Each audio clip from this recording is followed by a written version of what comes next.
And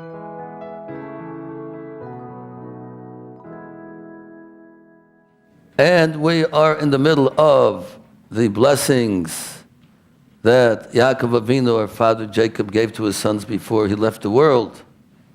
So far we studied what he said to Reuven, what he said to Shimon, what he said to Levi, what he said to Yehuda, what he said to Yisachar, what he said to Zevulun, and what he said to Dan.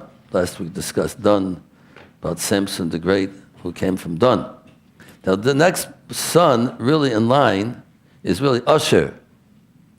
But since Asher has to do with Hanukkah, I'm going to skip over Asher till next week and go to next one is Naftali. The son Naftali was the son of Yaakov Avinu, and he was Rachel's maidservant. Naftali came from. Great man, Naftali, like all the other sons of Jacob, were great people. And he starts off with the blessing of Naftali, number 1 on a glossary sheet. Naftali Ayola Shalucha.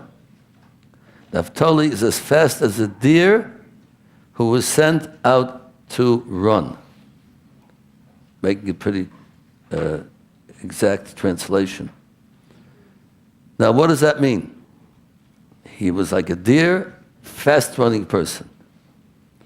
There's many different interpretations, like many passages in the Torah that have many interpretations. God's Torah, so therefore it contains many deep meanings to it. But we're going to concentrate on one of the meanings, one of the simple meanings.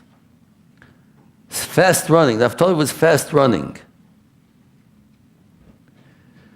There was a very interesting story that happened, and his running was very important to the Jewish people of the time.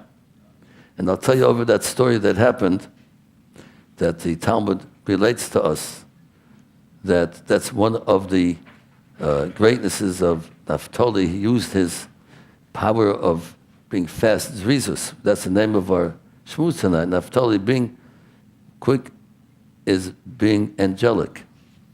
Angels are quick. Like we find in the Holy Scriptures, angels, like lightning, they can run fast. They're very quick and energetic. What happened was, as you probably know, we studied before, Yaakov came down to Egypt, and he spent 17 years there. And the time came for him to leave the world, and he asked his son Yosef to swear to him that he will bury him in the land of Israel, in the Holy Land. He did not want to be buried in Egypt. He wanted to be taken to be buried in the Holy Land. So Yosef, his son, Joseph, his beloved son, took that swore to him, and they took his body with a whole entourage of people, of the Egyptians, the leaders of the Egyptians. They had great respect for Yaakov Avinu, all the sons, all the families, and they had a whole big procession that they went all the way up from Egypt to the land of Canaan, Canaanite, that land that was called then, Palestine afterwards, of Israel called today. It wasn't so easy to travel those times. So today, you can from Egypt to come to Yerushalayim, you hop in the car, probably take about 2-3 hours. But those times it took a long time, weeks, maybe months, to travel from Egypt to the land of Israel. But they made the trip, and they finally came to Hebron.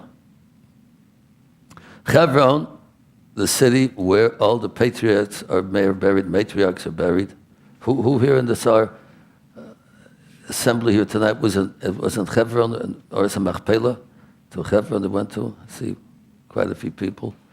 And that's where Adam and Eve are buried, and Abraham and Sarah are buried, Yitzchak and Rivka are buried, and Leah was buried, the life of Yaakov. And they were taking him as the 8th person. There was one more space left to bury somebody. And they took Yaakov on his way, as his wish was, to be buried in the Holy Land, in the holy city of Hebron. Kiryas Arba, it's different names that it has. The city of four different couples that are buried there. So they were about to enter the cave where he's supposed to be buried, and guess who showed up? Esav showed up. Esav, the arch enemy of Yaakov Avinu.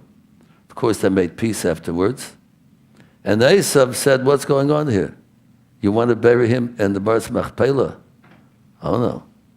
That's my place, not his place. And he said, I'll prove it to you. Because who's buried there? Adam and Eve, okay. Abraham and Sarah, that's our grandfather. Yitzchak and Leah, our parents. So now the two places were left. So we are the people to inherit the belongings of our father. So we are equal. Leah was buried there, Yaakov's wife. So there's only one place left, that's for me. Because we're two sons, we inherit equally, and therefore he gets one and I get one. So he decided to bury Leah there, his wife, so I get the last place to be buried. So I said that we have a number 2. Also, Esav Akoma Akiv. These are words of the Talmud, in Aramaic words. Esav came and was complaining, and he stopped the whole procession and said, it's not going to happen. I'm going to be buried there, not him. So what did they say to him?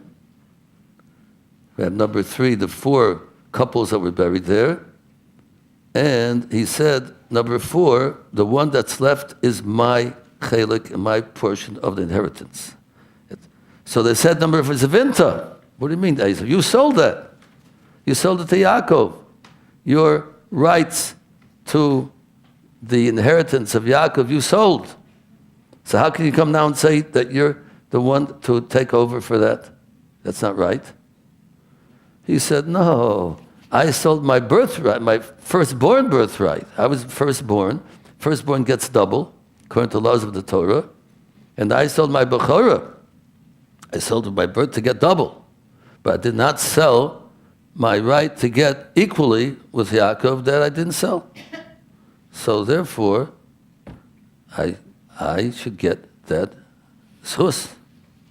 They said to him, it's not true. Yaakov, before he died, he told us you sold everything to him. Not only the firstborn, right? You sold even the rights to anything. You sold everything to him. You went to your own land of Seir, in the Edom, your own country. You didn't have to, you don't want to go down to Egypt to servitude. You wanted to get away from that. You say, I'm not part of it. You take the land, take the servitude, take all the problems, and take the good. I don't want any part of it. You sold it. So he said, who said? Show me the document. Show me the deed. I want to show me the deed that I sold my chelik and my portion of this cave, and I sold my rights to be buried here. Show it to me. It's not true. I don't believe it. I never sold it. And they said, he did sell it. Yaakov told he wouldn't sell it, wouldn't lie. Well, if you want to say that he sold it, you have to show me the deed and title where it is. So they said, we don't have it. It's in Mitzrayim. They took it down Mitzrayim. They're in the land of Egypt. They just came up just to bury him. They were living in Mitzrayim. So it's too bad. If you want to go there, I'm not going to let you go into the cave unless you prove that you have the rights to it. So what did they do? So they said, we got to go and get it. Number 7, he said, give me the deed. Give me the title of the sale. Prove it to me. So they said, okay, we have to get it real fast. So who's going to go and run to Egypt and get it fast? Naftali. He's the fast runner. Now, Ayala Shalucha. He's the one who got the blessing from Yaakov, and he's the one who'll run there very quickly, and he'll get it and bring it back. In the meantime, Yaakov was laying there. It's not a covered honor for the mace, for a dead person to lay there with not being buried, but they had no choice. So they sent Naftali, run, Ayala Shalucha. The father blessed you with this great blessing of being quick and fast, you'll be the one to go. Didn't have no cars, no airplanes. So he was on his way. And what happened? There was a servant by the name of number 9 Chushim, the son of Dun, was standing there. Chushim, the whole family, the children, the grandchildren. Chushim was the name of Dun's son called Chushim. And Chushim was deaf. He couldn't hear. And they were arguing, back and forth, arguing. And he didn't know what's going on. So he came and said, what's going on over here? Why? What's holding up the works here? How come we don't bury our grandfather? It's not nice. He's laying there, and it's not being buried, and it's not right for a person who's ready to be buried. He's not buried. Why? Who's keeping holding up the works over here? Chushim asked. So they told him, this Esav, your good grand uncle Esav, is here, and he's holding up the works, and he's complaining, and won't let us bury him. So Chushim was a very strong-minded person, and he said, what right do I have to do that? Our grandfather is laying here, and he won't let us do it. So what did he do? He picked up a stick, number 10, and he gave a whack to Esav on his head. Real strong, mighty person. Such a whack. He knocked out Esav's eyes, and his eyes fell down on the feet of Yaakov. Right in front of Yaakov. His eyes were knocked out of the sockets with this whack that he gave him. His eyes fell down on the feet of Yaakov. And guess what happened? Yaakov lifted up his head, and he laughed. And they went back. Here, it's very interesting. They were conceived together in their mother's womb together before they were born, and now they're buried together. His eyes were buried together, not the rest of his body. He was buried with Yaakov also. Why did Yaakov laugh? What was he laughing about? Of course, finally, Esav, after all these years, we give him such problems they gave to Yaakov, to all them. What was he laughing at? His eyes. Why were his eyes knocked out? Does it have significance? What were the eyes? We're told by our rabbis, and we know by ourselves, that our eyes are what gets us into trouble. We see things with our eyes, and we covet them. We want to have it. We see riches with our eyes. We see things that other people have that we're jealous of. We do all kinds of things that get people into trouble because they want to make a lot of money to buy all kinds of things for their enjoyment of life, and to forget what life's all about. And that's what people have, that problem with their eyes. Of course, the opposite is true. People can do very great things with their eyes. They see holy things. They see the words of Torah. They see great people. Esav decided to use his eyes for mundane, earthly things. That's what got him to trouble. That's what he wanted to do. He wanted to have a lot of honor. He saw people with honor. He wanted the honor. He saw people with all kinds of fancy, different worldly type of things. And that's what got him to trouble. On the other hand, Yaakov Avinu used his eyes for holy things, for studying Torah. He went 14 years in the yeshiva of Shem Va'aver, studied Torah 14 years straight. And he was not knowing the difference between Yaakov and Esav, their eyes. We say in our blessed prayers every day, do not go after your eyes. Hashem warns us. Don't go after your eyes. That your eyes see different things in this world that are not proper for Jewish people to get involved with. Don't go after your eyes. Watch your eyes. Be careful with your eyes. Such a holy, great gift God gave us, our eyes. Be careful, because that's what gets us started off. We're told that Yitzchak Avinu was blind. So God put his name on Yitzchak. God never puts his name over somebody who's alive. because nobody would never know if a person could go off the way, he could become a wicked person. But Yitzchak, he did, because Yitzchak was blind, he couldn't see. If he can't see, we're not worried he's going to do things he shouldn't do. He won't get involved in things he shouldn't involve. So that's why he knocked out his eyes, and eyes fell down to Yaakov, and Yaakov laughed and said, see, Esav, what you did. We were together in the womb together, we had the equal rights. You could have been a big tzaddik if you wanted to be. You could have been somebody very special. Your eyes could have led you in the right direction, and you let yourself be talked into and fooled by the worldly ideas that people have, and you lived your life for nothing, to do wicked things. And I, Baruch Hashem, I use my eyes for the right thing, and here we are together. My eyes and your eyes. Look at the difference between us. He gave a chuckle. That Esav, that's we start off together and we're ending off together. We start off with the potential to be great, and I choose to be great. I chose to be great. You chose not to be great. So this is one of the things that Yaakov Avinu gave this bracha to. Of course, by the time he came back already, Naftali, it was not important anymore because Esav was out of commission. He wasn't complaining anymore. He was in the other world already by the time he got back. But this is the greatness of one of the things that Naftali was capable of doing. Now, we have to learn from the blessings of our forefathers for our daily lives. And Zrizus, you told me I have to finish by 5 to 9, you told me, Rabbi Bitterman. Wow. So we're just touching the surface over here. But I have to continue again. Right, we have a few more minutes left. How? 2 more minutes? So we want to discuss tonight what we call Zrizus, number 13. Fastidious, to be quick, to do things that are proper without delaying. That's called Zrizus, Zoriz in Hebrew. Zrizus. That's the midah, that's the attribute that Naftali had, that he's blessed with. And we say in number 14, one of the most famous expressions in Judaism, Zrizin Makdimen Lemitzvah. People who are quick, they make sure to do a mitzvah as soon as possible. They don't delay.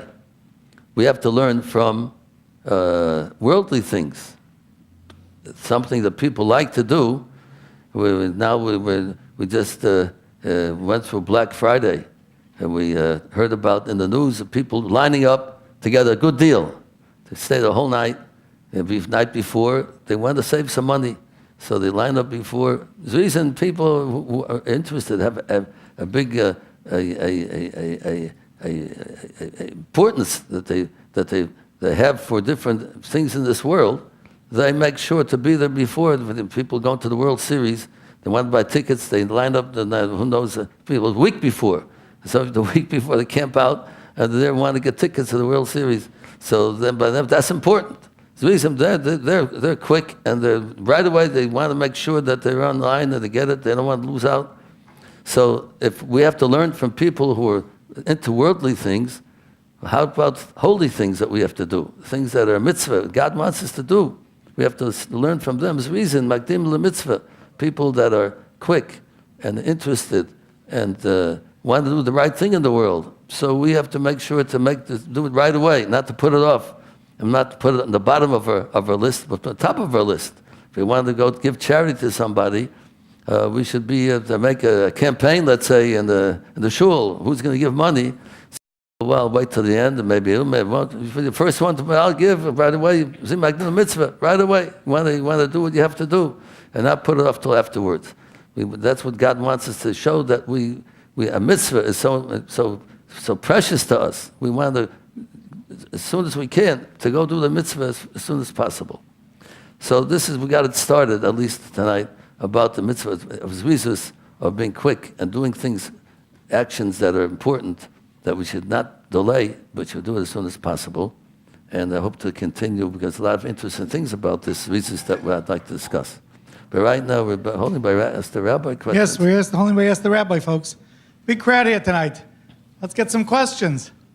Oh, Moshe, you're already jumping out of your seat. Yeah, 2 questions. You got 2 hands up. You want 2 questions. Yeah, I think we only have time for one. 2 questions. You're supposed to bury a Jewish man in 24 hours. Supposed to what? Bury a Jewish man in 24. Oh. You have to bury a Jewish man in 24 hours. Now, they schlep Yaakov over the desert for maybe 2 weeks. That's one question. You want another one? I'll give you another one. I'll bury the... Oh, I see what you mean. How is it important for a Jew, like say, like me, to get buried in Israel versus here? How is it important it is? Okay, 2 questions. One question is, you're supposed to bury somebody the same day that he dies, preferably before sunset. Yaakov, not only was he embalmed in Egypt for weeks, but then they dragged him across the desert, and they schlepped him through the desert from Egypt to Israel to bury him. Why were they allowed to do that? And the other question is, how important is it for a regular Joe like us to be buried in Israel rather than here in the United States?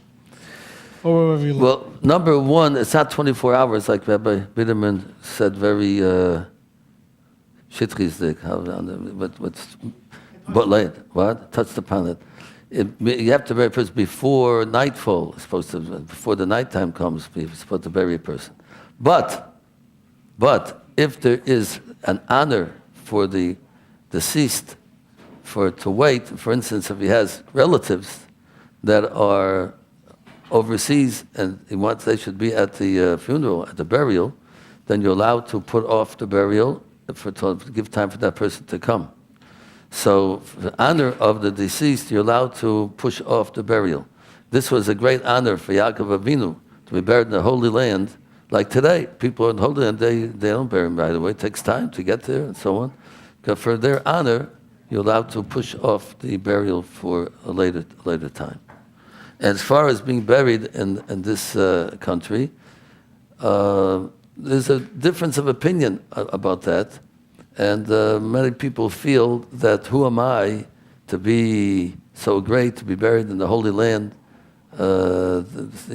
Great people, holy people have that privilege, but many people feel that they're not quite in that level of holiness that they have to be buried in the Holy Land, so they opt to be buried over here. But Tchias HaMeisim, when the dead people will come alive in the future, we hope not too long from now, Mashiach will come, and Tchias HaMeisim, we believe in that the dead people coming alive. Wherever a Jew is buried, he will be resurrected and brought to life again. And even it's not in the Holy Land. It'll be a little more convenient to be there, but wherever a person's buried, if he is on the level of holiness of being resurrected at the proper time, it'll happen to him no matter where he'll be buried. As a matter of fact, we're told in the Talmud about when they captured the Jewish people, and some of them were being taken on a boat, some of the even children, young people, and they knew to be taken there. They're going to be forced to do sins against God. That's what they're taken there for. They said, "We'll jump into the river." We don't want that to happen to us. They said, "We'll jump to the river." How are you going to get up for the Tchias HaMeisim? So no, even if you jump into the ocean, wherever a Jewish person is, God will bring it back to life again, no matter where they are. So that's the question. It's questionable whether it's so important to be buried in the Holy Land or not. And some people not to be because it was far from word reason because maybe we're not worthy of that quite. Okay, one of our DU girls, Erica Katayev, has a question online, and the question is: when we slaughter animals, kosher slaughter is a humane slaughter, and there are rules not to cause harm to animals. The question is, what about clothing made from fur and other things? She asks about things made with wool, but wool is shorn off the sheep, and the sheep are not harmed when they take off the wool. But how about fur items? Do we have to make sure that the animals are killed humanely, or can we just buy furs however they're made? Well, we're allowed to slaughter animals for either for their meat or for other purposes.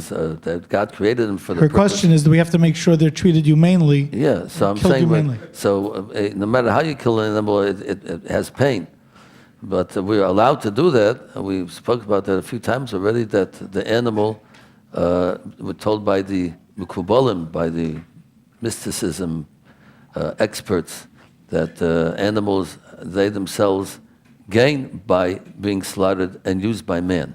They're upped in their level of holiness, and their whole being is higher because they are being used by human beings. So naturally, it is a pain for them, because they'll die sooner or later anyway. But naturally, there's such a thing as Har Balei. It's a Torah law not to pain animals. So we have to be very careful when they're alive not to cause them pain. And the way we slaughter them should be in the least pain possible. And that's something that we have to be careful about. So definitely we have to, we're allowed to use them, but we have to use them the right way, that the least pain is possible. Okay, Angela, you had your hand up. We caught you. You had your hand up before. Don't act like you didn't. First of all, I would like to thank Oorah organization and you, Rabbi Mintz. Last Shabbat, my kids went to Zon. They were blessed over there. They talk all the time about Shabbat. And my Rachel told me that you recognize her, you came to her, you spoke with her, you know her. She was very, happy. Yeah, good, very good. Thank you. Okay, question not from me, question from my 17-and-a-half-years-old child. So she is asking why God create autism and Down syndrome, and who is he testing, the parents or the kids? The question is, why does God create people with autism or Down syndrome, or I guess other mental handicaps? And when he does that, is he testing the parents, or is he testing the child himself?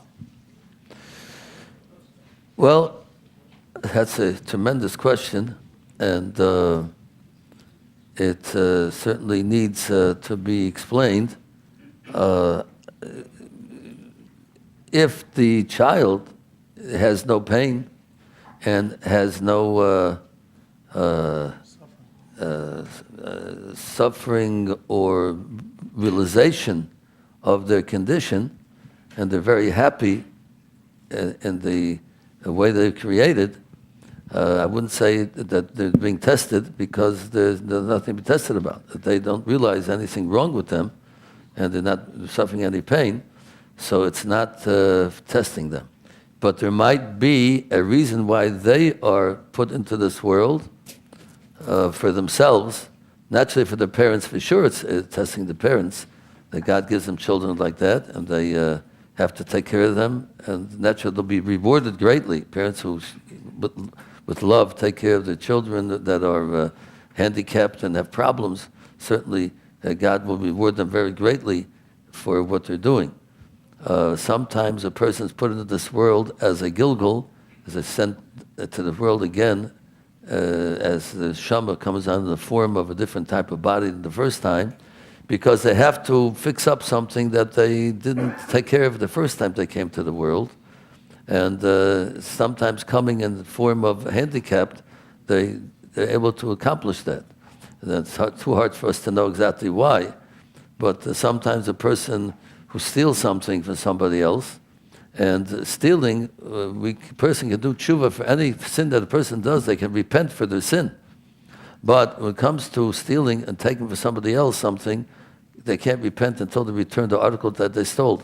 Between man and man, they have to get the bechila, and the person has forgiveness of the person that they wronged in their lifetime. So sometimes a person has come to this world to fix up what they did wrong the first time they were here, and to return an object to somebody that that God has mercy upon them, that He doesn't want them to lose out. He gives them another chance to come back to the world and return it to them, and somehow that all different kinds of ways that could happen. they'll happen to walk down the street and then see something on the ground. They'll pick it up and say, would you like this to somebody, whatever it is. They don't want it themselves. We don't know exactly how it's going to happen, but the person who's handicapped might be here in order for him to fix up something that they didn't accomplish the first time they were here. So these are all secrets of God. We can't pinpoint exactly what, where, and when it's happening, but we know, generally speaking, in general terms, we know that a person comes to this world, there's a purpose for it. So it might not be a painful purpose. It might be a painful purpose for them to have to go through this cleansing period of pain, to go through this world, even though they're handicapped, or it might not be painful, but something that they have to fix up that they didn't do the first time that they were here. So we're saying in short that it's for the person themselves, people who know what's going on and are having problems. It certainly is a test for them, and for the parents for sure. And it's great reward for those people who take it in stride and accept God's decision for them to go through what they're going through. They'll be greatly rewarded for that. The parents will be rewarded for taking care of their children like that. And we never know why each person is here for, but for a reason. And in the future, we'll be able to look back and know the reason for everything, why everything happened to everybody. Okay, we have an online question. The person has a non-Jewish friend, Kyle, who's very taken by the idea of making blessings before eating food. And this non-Jew has begun making blessings before he eats. Should this fellow encourage him? Should he be answering Amen? What should his attitude be towards his non-Jewish friend making these blessings?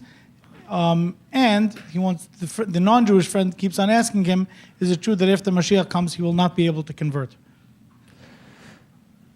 Yes, that's true. After Mashiach comes, he will not be able to convert anymore because it's just doing it because it's the thing to do. The person wants to convert, he has to do it before Mashiach comes.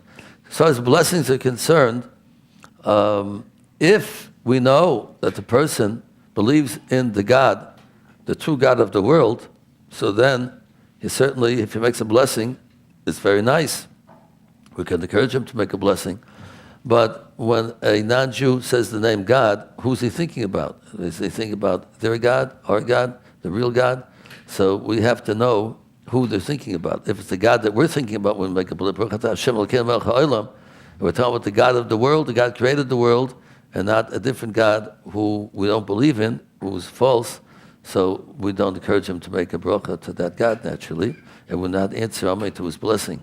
But if we know that he believes in the one God, the true God, the God of the Jewish people, the God of the world, so then it's very nice. We go make a bracha, and we could answer Amen in such a case. Okay, Rabbi Reichman has a question. Hold on, in the back. Oh, here we go.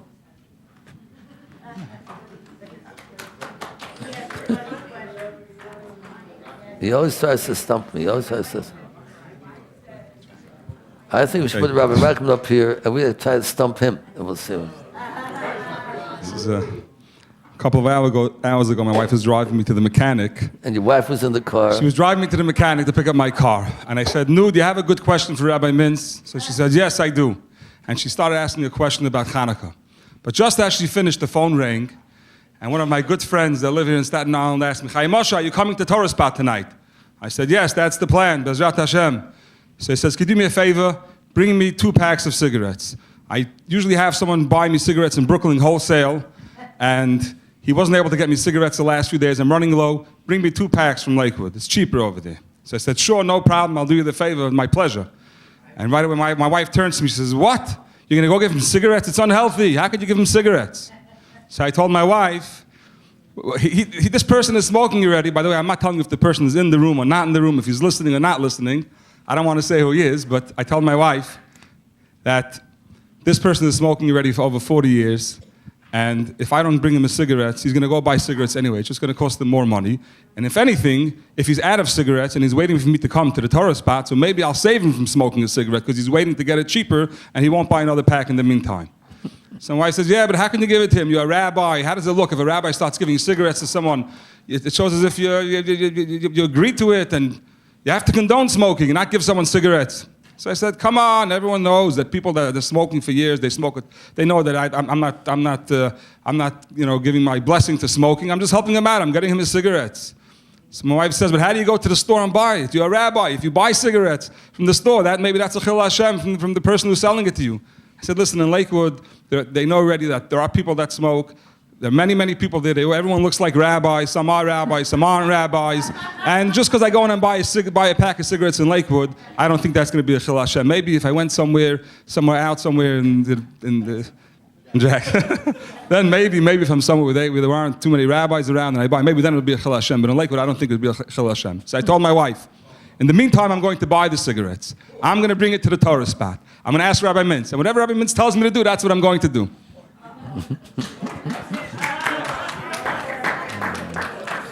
Okay. I never repeat Rabbi Reichman's questions. Well, that's a loaded question. And I personally thought what I personally would do, that if a certain people, if I had the right kind of relationship with them, I'd tell them, I'm not buying you cigarettes. No way. You should stop smoking. I give them mussar right away and tell them off to stop smoking. I'm not going to help you smoke. This is your chance, Rabbi Mintz. Yeah. Oh, yeah? The person's listening. Oh, yeah? Well, I tell people to stop smoking. But certain people that would not take it the right way, and it won't help at all, so I would get them the cigarettes, and when I gave it, I would say, I bought it for you, but I'm telling you that you shouldn't smoke. And I'm only doing it because I don't want you to be angry at me. But it's wrong, and you should definitely not smoke the cigarettes. I tell them, and I'll pay for it. You don't have to pay me back for it. I'll take it from you. I'll throw it into the garbage, and don't smoke. So it depends on my relationship with the person. And some people will take it in a wrong way, and they'll buy cigarettes anyway, and just be angry at me. So I'm not accomplishing anything. But I think if I bring them a cigarette and show them, listen, we're good friends, but I'm telling you, as a good friend, don't smoke. At least take one pack. Another pack, a little bit to get off cigarettes. Other people, I would tell them, yeah, I'm not going to get you cigarettes. No way in the world. So it depends on the relationship with the person. That's my answer to you. Okay, online question. What's a woman's role in finding a shidduch? Since it's the man's role to really find a wife, right? So the main mitzvah applies to the man. Should the woman just sit back and pray? Or should she reach out to Shadchanim and try to do something about it?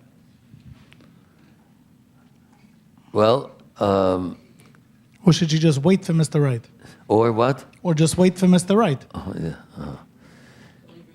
Well, I would say that when a girl's younger and she's not, just became marriageable age, at that point that she should not have to go to make too much shtadlus and work too hard to get the shidduch. She can wait for Mr. Perfect to come along, Mr. Good guy to come along. But if she's waiting and nothing's happening, so then she also is a mitzvah to get married. She's not obligated to have children, but she's a mitzvah to have children for a woman. So she wants to be part of it, and part of her life is to be a wife and a mother. So if things are not going like she'd like to be, things are not happening, and the rate of quickness that she'd like it to be, she certainly has the right and proper to go and talk to Shadchanim and to get herself a shidduch. So I'd say if she waits about 6 months and nothing's happening, get into it and start working on it. Okay. Rabbi Mintz, I have a question about Moshe Strassman want to go to Israel in a plane, right? How about the Kohen? How the Kohen knows they have dead body in a plane? Because he's not allowed to be near dead body. A Kohen is not allowed to be under the same roof as a dead body, generally speaking. That's a very generalized statement. How does he know if there's a dead body? If Kohen is flying to Israel, how does he know if there's a body in the cargo hold? Well, the Kohanim ask before they go on the plane whether there's a dead body being flown to Israel for burial. That's number one, and they tell them. Number two, there are ways, I think El Al, the planes don't have it, but El Al has ways that you embody and encircle the body, the casket that's being put on the plane in such a way that it's permitted to be on the plane together with it. There's a certain... it's halachically in a separate compartment. Yeah, by putting up different walls and partitions separating the Kohen from the body, it's permitted for the Kohen to go together on the plane with it. So if it's such a company like El Al, they accommodate Kohanim to make sure that there's no problem. Other airlines, people the Kohanim ask if there's anybody in the plane, if they wouldn't go in the plane if Anybody, not anybody. Anyway. Question. Follow up on Joey Avidan's question last week that made a lot of buzz about using the minivan or renting a car for his date. We have a question. A guy wants to know, is borrowing his friend's BMW Gnevas Das? Is it misleading a girl to take her out in his friend's BMW when they go out?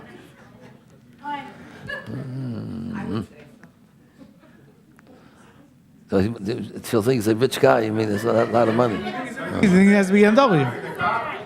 Just wait till she asks him to borrow it. Anyway. No. Well, I would say that he's making a big mistake. The first thing he should say to her is, "This is not my car." First she walks in, "It's not my car. Don't think I'm a rich guy." Because he's in for a lot of trouble if he marries her and she's rich and he's not rich. Watch out. Watch out. Already. Yeah, so he's not too smart to do that because, we just studied the Talmud now. It says, you should go down the step to marry a woman. Don't marry somebody greater than you. She won't have respect for you. You have to have somebody in the same kind of plane as far as richness is concerned and ideas are concerned. You have to have this. But if somebody thinks you're a real rich guy, and then afterwards you don't have the money, she's going to torment him the rest of his life. So it's not too smart to give the impression that you're very rich to a girl and you're not rich. It's not. He's not gained too much by it. Okay, questions in the room? Okay, we have another dating question. Actually, we'll make them all both one question. Yeah. Guy's taking out a girl. He doesn't drive. He's taking her in a cab. So first of all, should they both sit in the back, or should the guy sit in the front and the girl sit in the back? And second of all, the second question is, can he ask her to split the tab? Oh my goodness.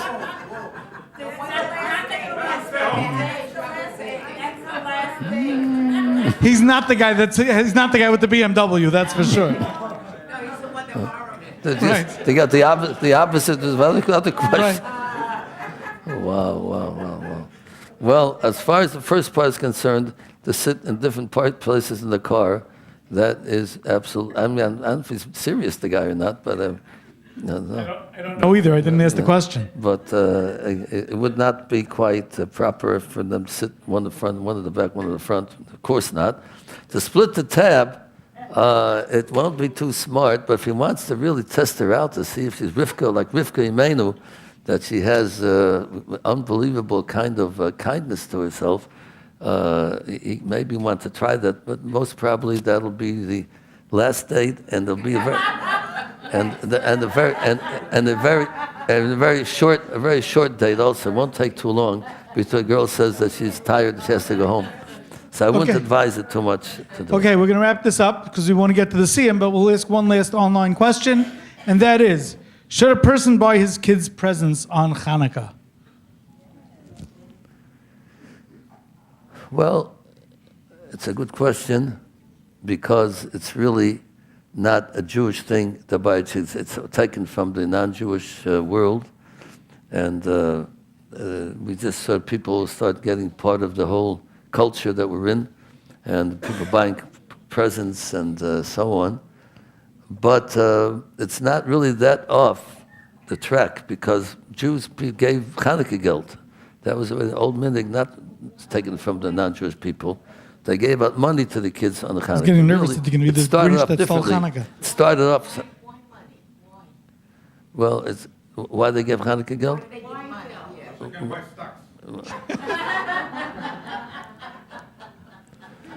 Moshe Strassman will have you and Rabbi Reichman do Ask the Rabbi.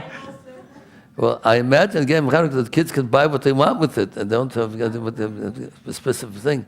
It really started. Get this, it really started by the children bringing money to the rabbeim, to the teachers. They gave them the money. That's what it started. It was brought down from a few hundred years ago. There was a minhag, it was a tradition for kids to bring to their teachers in Cheder, to bring the money for Hanukkah for them. So it's somehow evolved from there.